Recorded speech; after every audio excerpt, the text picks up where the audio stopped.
Bonjour et bonsoir à tous et bienvenue à cette vidéo. Aujourd'hui, j'aimerais ça vous parler des choses qui m'énervent. Ça m'énerve.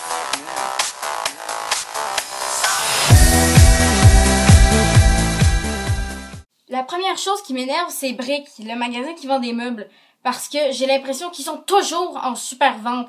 Ils font une super vente pour Noël, pour leur 32e anniversaire, pour le jour de l'an, pour Pâques, pour la Saint-Valentin, la fête du chocolat, pour la fête du Canada, pour la fête des mères, pour la fête des pères, pour la fête du travail, pour le 11 septembre. Non, ça c'est une blague, c'est une blague. C'est moi ou c'est toujours la grande vente annuelle chez Brick? Bon, vous voyez, même le gars de Télétoon le dit. La deuxième chose qui m'embête beaucoup, c'est, ça peut arriver à tout le monde sous l'effet de la peur, mais c'est de confondre les abeilles et les guêpes. C'est assez embêtant parce que les deux, ça se ressemble pas beaucoup, je trouve. Il y a aussi les gens qui confondent les corneilles et les corbeaux. Bon, à la rigueur, c'est normal, les deux, ils se ressemblent beaucoup, mais le corbeau, il a le bec un petit peu plus crochu et le cri ne se ressemble pas.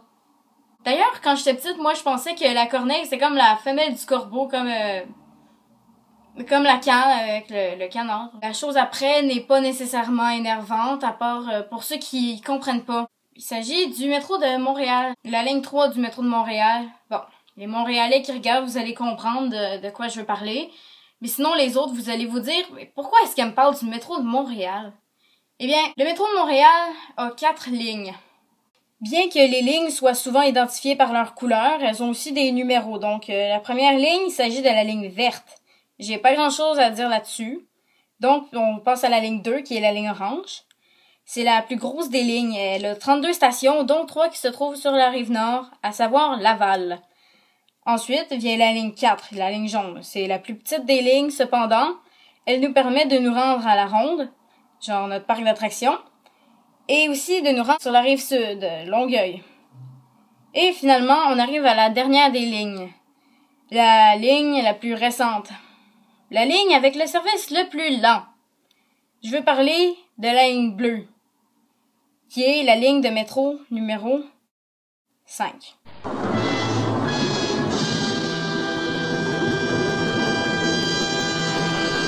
Et oui, vous l'aurez compris, il n'y a pas de ligne 3. Mais comment cela se fait-il qu'il n'y ait pas de ligne numéro 3 dans le métro de Montréal, alors qu'il y a une ligne numéro 4 et une ligne numéro 5? La ligne 3 était prévue, sauf qu'en 1962, Montréal a été choisi pour accueillir l'Expo 67. La ville a dû faire un choix, et elle a décidé de s'attaquer à la ligne 4, qui permettrait d'accéder à l'île Sainte-Hélène, où avait lieu l'Expo 67. Et c'est ainsi qu'il n'y eut jamais de ligne 3 dans le métro de Montréal. Fin de l'histoire. D'ailleurs, l'île Sainte-Hélène a été construite avec les pierres qui étaient dynamitées quand le métro a été construit.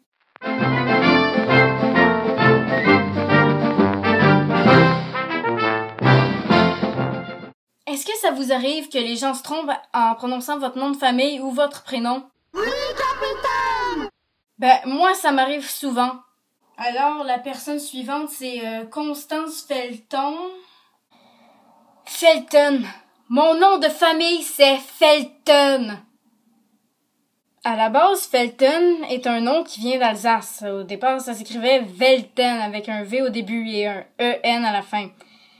Mais ça se prononçait Felton quand même. Parce que le V, ça se prononce en F, je pense.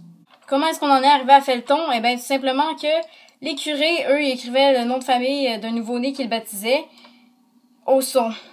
Donc, ça s'est rapidement déformé. C'est dommage. Pour ce qui suit, je suis sûre que vous êtes déjà au courant, sauf si vous vivez dans un bunker sous terre.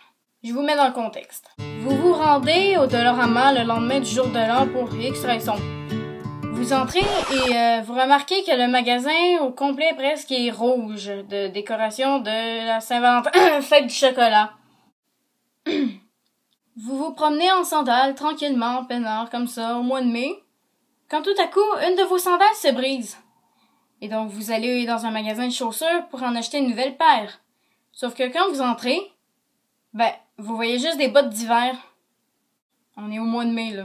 Ne vous en faites pas, vous n'avez pas hiberné pendant 6 mois.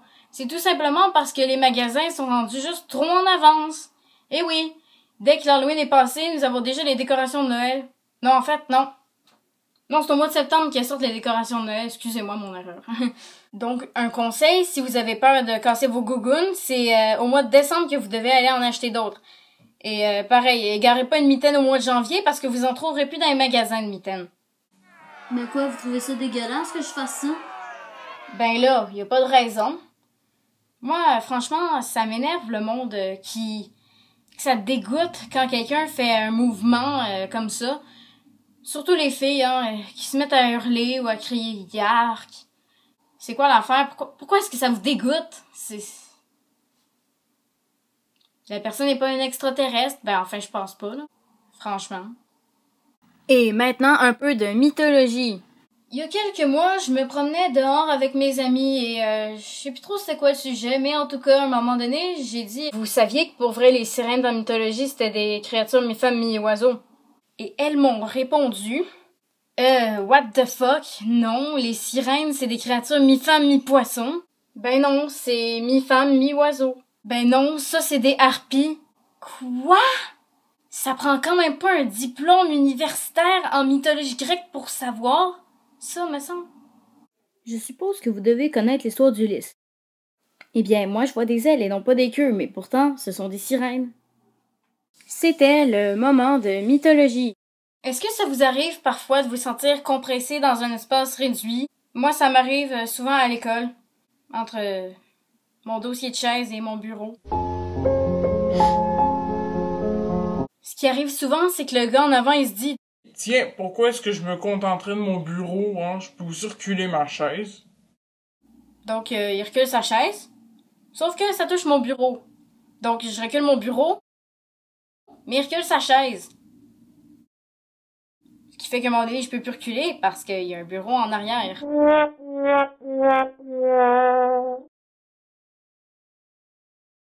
Voilà, il y a 1 milliard d'autres choses qui m'énervent, mais je vais pas toutes les nommer parce que on n'a pas le temps de faire ça. Voilà. Si vous en avez assez des gens qui arrêtent pas de confondre les abeilles et les guêpes ou n'importe quelle autre espèce animalière, eh bien, aimez et partagez cette vidéo. Si ça vous embête de plus trouver de mitaines au mois de février dans les magasins, eh bien, partagez cette vidéo. Si vous en avez assez des gens qui réagissent excessivement à chaque fois que vous faites une démonstration de votre souplesse ou qu'une autre personne en fait une démonstration de sa souplesse, eh bien, partagez et aimez cette vidéo. Si ça vous énerve, le gars en avant de vous assis en classe qui prend trop de place, qui fait que vous vous retrouvez coincé entre votre chaise et votre bureau qui vous écrase la cage thoracique et vous empêche de respirer, eh bien, partagez cette vidéo. Et s'il y a d'autres choses qui vous énervent, eh bien, n'hésitez pas à commenter dans les commentaires. Donc, merci beaucoup et au revoir!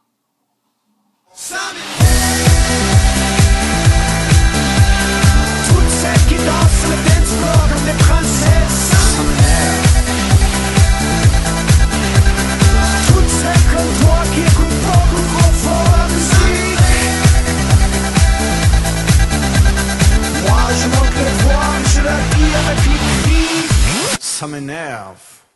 Si vous aussi, vous comprenez pas le trip de nommer une personne de 14 ans pour faire le Ice Bucket Challenge parce qu'elle peut pas vraiment faire de dons, eh bien, commentez, partagez, aimez la vidéo parce que franchement, j'ai 15 ans, qu'est-ce que tu veux que je fasse? Je peux pas en faire de dons pour la SLA, j'ai pas de carte de crédit, j'ai rien, là.